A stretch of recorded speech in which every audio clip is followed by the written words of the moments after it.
अस्सलाम वालेकुम नाज़रीन। आज हम नेक्स्ट लेक्चर के लिए हाज़िर हैं। तो इसमें हम डिस्कस कर रहे हैं सेफ्टी इंटरव्यू के लिए। हेल्थ एंड सेफ्टी का इंटरव्यू आपने किसी भी इंडस्ट्री में देना हो तो हमें जो से क्वेश्चंस पूछे जाते हैं उसके बारे में हमारी डिस्कशन हो रही है। तो उसमें जो टॉपिक पूछे जाते हैं उनके हम आंसर्स भी दे रहे हैं आपको। तो इस तरह की वीडियोस को देखने के लिए हमारे चैनल को आप सब्सक्राइब कर लें और आपको बेल नोटिफिकेशन क्लिक कर दें और इस तरह की वीडियोस आपको नोटिफिकेशन में आती रहेंगी। चलते हैं अपने टॉपिक की तरफ जाने। तो एसओपी क्या होता है? तो पूछता है कि आपकी इंडस्ट्री में कौन कौन से एसओपी हो रहे हैं। ठीक है, तो ये एसओपी एक स्टैंडर्ड ऑपरेटिंग प्रोसीजर होता है। ये डिफरेंट इंडस्ट्रीज में डिफरेंट एसओपीज पे काम हो रहा होता है। तो जो एसओपी डिफाइंड होते हैं उसमें हमने उन्हें एक एक्टिविटी को सीक्वेंस वाइज डिवाइड किया होता है कि पहले ये एक्टिविटी परफॉर्म होगी फिर उसके बाद ये एक्टिविटी। तो जो से स्टैंडर्ड ऑपरेटिंग प्रोसीजर्स हैं उन्हीं को फॉलो किया जा सकता है। ठीक है, तो ये एसओपीज हैं हमारे पास। अच्छा, उसके बाद ये भी इम्पोर्टेंट क्वेश्चन है कि what is method statement. Method statement क्या होता है कि जो क्लाइंट है और जो कॉन्ट्रैक्टर है उसके दरमियान जो एग्रीड सिस्टम ऑफ वर्क है कि हम इस तरह से काम करेंगे, agreed way of doing work है, उसको मेथड स्टेटमेंट कहते हैं। काम करने का तरीका और स्टेटमेंट देते हैं, वो लिखते हैं उन कामों को कि हम इस तरह से काम करेंगे। ठीक है, ये मेथड स्टेटमेंट कहते हैं। ये इंपॉर्टेंट क्वेश्चन था बहुत ज़्यादा। उसके बाद मटेरियल सेफ्टी डाटा शीट्स क्या होती हैं? मटेरियल सेफ्टी डाटा शीट जो सी है ना, ये थोड़ा सा होता है बच्चों को, दोस्तों को मेरे, के मटेरियल सेफ्टी डाटा शीट्स ये कैसे बनाई जाएं या बनानी पड़ेंगी हमें। तो क्या तरीकाकार हो, कोई भी केमिकल प्रोडक्ट हो तो या फिर बायोलॉजिकल केमिकल प्रोडक्ट और बायोलॉजिकल प्रोडक्ट हो, उसकी material safety data sheets online available हो जाती हैं। ठीक है, आप नेट पे लिखें, आपके पास H2S के फॉर एग्जांपल एक केमिकल है H2S सेफ्टी डाटा शीट्स लिखें। आप गूगल पे जाके आपको उसकी H2S की डाटा शीट्स मिल जाएंगी कि उसकी लोअर एक्सप्लोजर लिमिट क्या है, अपर एक्सप्लोजर लिमिट क्या है, कलर क्या है, स्मेल नहीं आती उसकी, कौन कौन सी प्रॉपर्टीज़ हैं, वो सारा कुछ उसमें लिखा होगा। ठीक है, उसमें इसके मेनली 16 सेक्शन होते हैं। उसमें 16 सेक्शन में केमिकल प्रोडक्ट और कंपनी आइडेंटिफिकेशन, उसकी कंपनी का नाम, उस केमिकल प्रोडक्ट का नाम आता है, उसकी कंपोजिशन क्या होती है, उसकी हैजर्ड आइडेंटिफिकेशन, कब वो हैजर्ड अकर हो सकता है, किस टेम्परेचर पे हैजर्ड अकर हो सकता है, उसके फर्स्ट एड मेजर्स कौन से हो गए, अगर हैजर्ड अकर हो गया, अगर एक्सीडेंट अकर हो गया तो उसके फर्स्ट एड मेजर कौन से होते हैं, उसमें लिखे जाते हैं सारे किसी भी प्रोडक्ट के। अब हर इंडस्ट्री में 100 केमिकल तो यूज़ नहीं हो रहे होते हैं, कुछ ही केमिकल्स यूज़ हो रहे हैं, उनकी सेफ्टी डाटा शीट बनानी होती है HSE इंजीनियर ने, HSE सुपरवाइज़र ने, ठीक है, एडवाइज़र ने। फायर फाइटिंग मेजर्स कौन कौन से होते हैं, ठीक है, उनको किस तरह टैकल करना है, एक्सीडेंट रिलीज मेजर कौन से, हैंडलिंग और स्टोरेज किस तरह की जाती है उस केमिकल की, एक्सपोजर कंट्रोल और पर्सनल प्रोटेक्शन किस तरह करनी है, ये सारी चीज़ें उसमें मटेरियल सेफ्टी डाटा शीट्स में लिखनी है। ठीक है, उसके बाद physical chemical properties, stability, reactivity, कब वो रिएक्टिविटी ज़्यादा होती है, टॉक्सिक लिमिट क्या है उसकी, इकोलॉजिकल इन्फॉर्मेशन क्या है, डिस्पोजेबल कंसिडरेशन क्या है, ट्रांसपोर्ट इन्फॉर्मेशन क्या है, उसको ट्रांसपोर्ट करने के लिए किस तरीके से उसको ट्रांसपोर्ट किया जा सकता है, रेगुलेटरी कोई बॉडी है उसकी रिक्वायरमेंट्स क्या है। ठीक है, ये सारी अदर इन्फॉर्मेशन ये आ जाती हैं। ठीक है, अच्छा, अब गैस मॉनिटरिंग, अब पहले भी हमने पढ़ा था H2S गैस, उसकी मॉनिटरिंग कैसे की जा सकती है, किसी भी इंडस्ट्री में गैस की मॉनिटरिंग की जाती है, वेरी इंपॉर्टेंट टॉपिक है। तो उसके लिए BM25 जो सबसे ज़्यादा बेस्ट है डिटेक्शन मॉनिटरिंग सिस्टम है, उसको नॉर्मली इस्तेमाल किया जाता है। ये एक गैस के लिए नहीं यूज़ होता है, ये मल्टी गैस सिस्टम है, इसमें एक से ज़्यादा गैस को डिटेक्ट कर लेते हैं। इसकी ये खसूसियत है ख़ास तौर पे। तो एक वक्त में कितनी गैसेस को कर लेता है detect? 5 gases at a time, 5 गैसों को ये डिटेक्ट कर सकता है एट अ टाइम। ठीक है, अच्छा, अब ये लाइफलाइन क्या होती है, ये पिछले टॉपिक से नहीं है, ये न्यू टॉपिक है।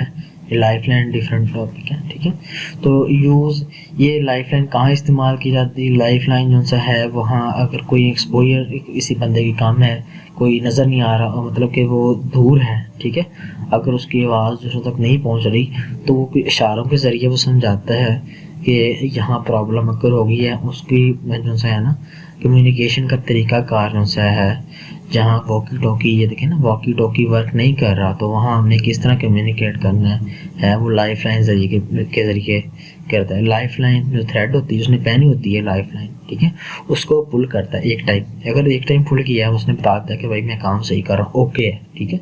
अगर तो वो 2 टाइम्स पुल करता है तो वो कहता है काम आउट के आ जाओ, मैं किसी मेरे इंसिडेंट होने के चांसेस हैं, मेरी कोई ऐसी जगह मैंने काम कर किया है या मेरे इर्द गिर्द ऐसा काम हो गया है जिसकी वजह से मुझे डेंजरस अकरेंस हो सकती है।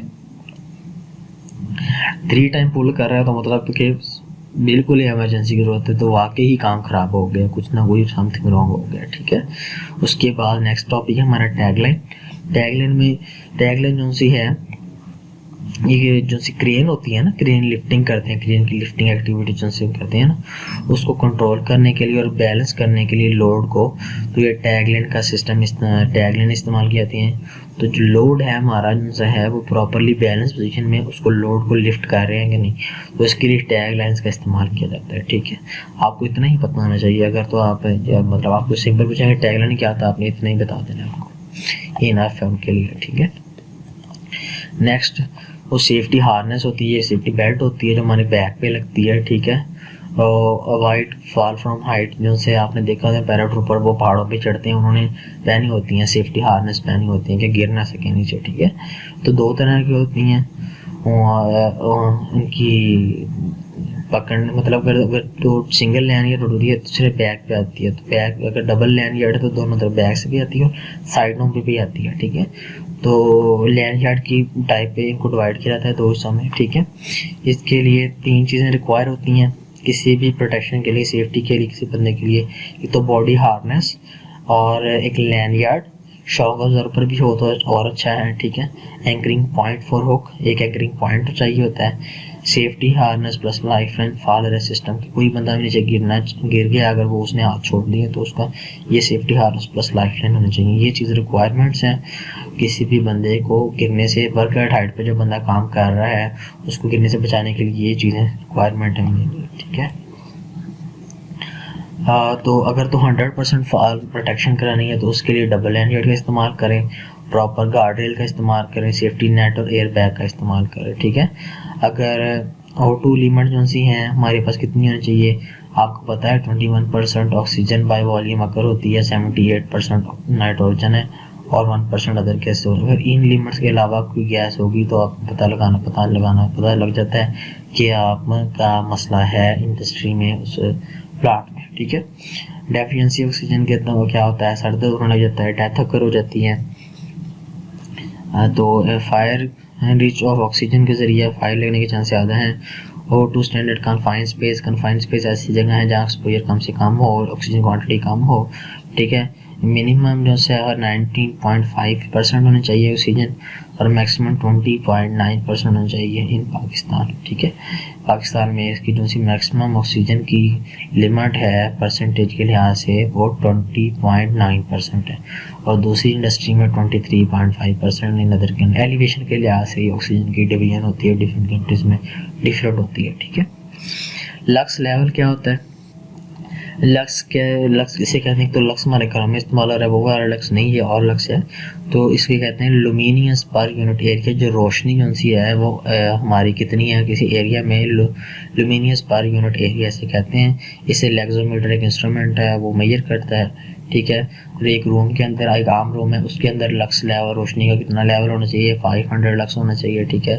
ओपन वर्क प्लेस में 150 लक्स होना चाहिए, ओपन वर्क प्लेस है ना, उधर काम नहीं हो तो कोई मसला नहीं, ठीक है। एट वर्कशॉप में ज़्यादा होना चाहिए, 300 लक्स होना चाहिए। और एक वॉच मेकर जिसको ज़्यादा रोशनी की ज़रूरत है उसका 2000 लक्स होना चाहिए, ठीक है।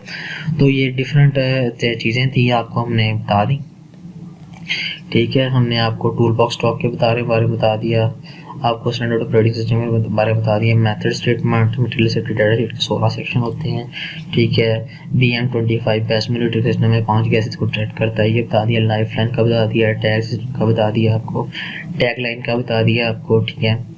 और 2 टाइप्स हार्नेस होती हैं, कौन कौन सी चीज़ें चाहिए होती हैं हार्नेस के लिए, ऑक्सीजन की लिमिट क्या होती है, ठीक है। लक्स कितने के तरह, ओपन रूम का लक्स पूछ लेते हैं आपसे क्वेश्चन, तो ये बहुत ज़्यादा इंपॉर्टेंट क्वेश्चन थे। तो नेक्स्ट लेक्चर में बताएंगे आपको मज़ीद जो इंटरव्यू में क्वेश्चन पूछ जाते हैं। तब तक हमारा साथ दीजिएगा, टेक केयर, अल्लाह हाफिज़।